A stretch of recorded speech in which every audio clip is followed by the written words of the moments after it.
চ্যানেলের সদস্যদের অনুরোধ করছি বাচ্চাগুলো আমাদেরকে সৃষ্টি সেরা করে মানুষ জাতি করে পৃথিবীতে পাঠিয়েছে। আমার এখানে মূল বিষয়টা হলো যুব সমাজের কাছাকাছি যাও একটু নিষেধ করো। একটা অসুস্থ বাড়ি তৈরি হয়েছে, বাবাকে সালাম দিতে লজ্জা বোধ হয়, ঘরে ঢুকে মাকে সালাম দিতে লজ্জা পায়, ঘর থেকে বের হওয়ার সময় দোয়া ভুলে যায়। চুল কাটবে তো রসুল সাল্লাল্লাহু আলাইহি সাল্লামের মতো নয়, পোশাক হবে ইসলামিক লেবাস, ওদের লজ্জা লাগে, এগুলো চলে না। যদি ঢিলা ঢিলা পোশাক পরি তাহলে আমি পিছিয়ে পড়েছি, তারপর পাপটা তারা খুব একটা পাপ মনে করে না। জিনা ওদের কাছে পাপ নয়, ছেলে মেয়ে অবাধ্য মেলামেশা ওদের কাছে পাপ মনে হয় না, এটা স্বাভাবিক মনে হয়। গার্লফ্রেন্ড বয়ফ্রেন্ড কালচার এগুলি স্বাভাবিক মনে হয়। মাদক, সিগারেট, গাঁজা, এদা, ফেন্সিল সব দিকটি প্রকাশ্য গোপনে মোবাইলে, ইন্টারনেটে, ল্যাপটপে সবাই বসে ফোন দেখছে। রাত্রি ফোন দেখে সকালে নামাজ পড়তে আসতে পারে না। এখন পিঙ্গের উচ্চশয়ে তখন দেখতে পাবেন রাত্রি 11টার সময় অ্যালার্ম থেকে যে কলকাতার সঙ্গে চেন্নাইয়ের আইপিএল খেলা দেখবে বলে তাহাজুদে উঠতে পারে না। পড়াশোনা করছে আল্লাহ ভালো জানে।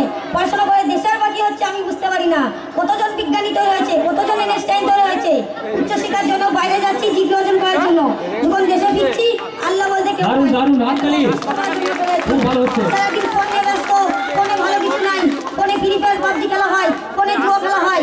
এক জায়গায় গোল করে বসে আছে, জিজ্ঞাসা করবেন কি করছে, দেখুন লুডো খেলছে।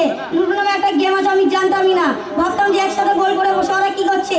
একদিনের যুবক আমাকে বললেন যে লুডো খেলছে। এই প্রজন্ম দেশের শিল্পত নয়, এই প্রজন্ম উম্মতের কথা তো অনেক দূরের কথা। যারা এই দেশকে গড়ে দিয়েছিল তারা আমাদের মতো ছিল না, তারা শক্তিশালী ছিল, মানসিক শক্তিশালী ছিল। এখন অঙ্কে 80 নম্বর না পেলে, A+ না পেলে আত্মহত্যা করছে। একটা A+-এর জন্য আত্মহত্যা করছে, তার জন্য বিজয় কামনা করছেন। খুব গড় করে খেয়াল করে দেখবেন আপনার আমার সন্তানরা কোন পরিবেশ দিকে যাচ্ছে। সব গণে পর্নোগ্রাফি, আমাদের সবারই মোবাইলগুলো যদি সার্চ করা হয় অলমোস্ট এভরিবডি এর মানে সমৃদ্ধ আছে। তাতে ইচ্ছা হোক বা ইচ্ছা হোক মাদক সঙ্গে যোগ আছে। স্মোকিংটাই তারা ফ্যাশন মনে করে, স্মোকটাকে তারা খুব কম মাদক বিশ্বাস করতে যায় না। যাদের ইয়াং জেনারেশন নাই, যাদের এফএয়ার নাই, হারাম এফএয়ার নাই, গার্লফ্রেন্ড বয়ফ্রেন্ড নাই, খুব কম ছেলেপেলে পাবেন, খুব কম ছেলেপেলে পাবেন যারা হারাম মিউজিক শোনে না, খুব কম ছেলেপেলে পাবেন যারা 10টা সূরা আপনাকে মুখস্থ বলতে পারবে, খুব কম ইয়াং জেনারেশন পাবেন যারা বিশুদ্ধ করে 5 ওয়াক্ত নামাজ পড়ে মসজিদে এসে, খুব কম ছেলেপেলে পাবেন যারা বিশুদ্ধ করে কোরআন তেলাওয়াত করতে পারে।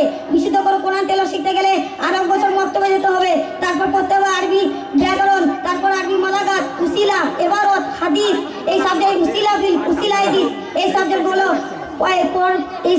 পড়ার পর ইফতার দিতে হবে। একটা বিশুদ্ধ করে কোরআন তেলাওয়াত করতে পারছে না, স্টেজে উঠে বলছে অমুক মুক্তিকে দেখো, তমুক মুক্তিকে দেখো, পাশে এসে বসবো। এই ফিঙ্গারগুলো বন্ধ করতে হবে। কনসেপ্টগুলো পড়াশোনার দরকার। আমাদের যুবক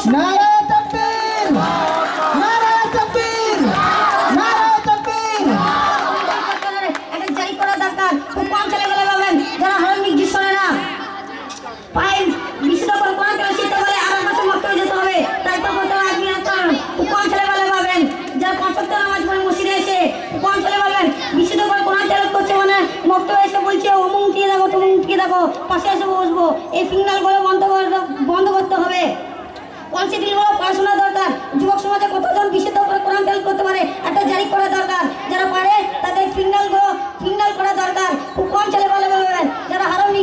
দারুণ ভালো হয়েছে, অসংখ্য ধন্যবাদ। রকি শেখকে খুব ভালো বলেছে। যুব সমাজ গঠনে যুব সমাজের ভূমিকা খুব ভালো হয়েছে।